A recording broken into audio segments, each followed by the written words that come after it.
మీరు దాదాపు ఉభయ రాష్ట్రాల్లో, తెలుగు రాష్ట్రాలు, భారతదేశం వదిలిపెట్టండి, ఉభయ రాష్ట్రాల్లో మీరు ఏ చిన్న చిన్న షాప్స్కి వెళ్ళినా, లేకపోతే ఈ కర్రీ పాయింట్స్ కానివ్వండి, లేకపోతే హోటల్స్ కానివ్వండి, ఇటువంటి చోట్లకి వెళ్ళినప్పుడు ఈ నూడిల్స్ తయారు చేసే వాళ్ళ దగ్గరికి వెళ్ళినప్పుడు కానివ్వండి, మీకు నేపాలీస్ ఎక్కువ కనిపిస్తుంటారు. దానికి రీజన్ ఏంటంటే అక్కడి యువత పూర్తిగా మైగ్రేట్ అయిపోతున్నారు, వలస వెళ్ళిపోతున్నారు నిరుద్యోగ సమస్య వల్ల.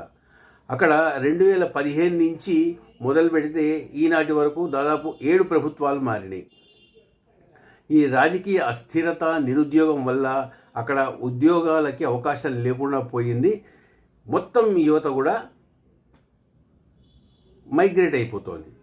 ఎట్ ద సేమ్ టైం ఒక్కొక్క ప్రభుత్వం ఒక్కొక్క రకంగా వ్యవహరిస్తుంది. కొత్త ప్రభుత్వం ఇప్పుడు ఏదైతే ఉందో అది కొత్త నోట్లను ముద్రిస్తుందట.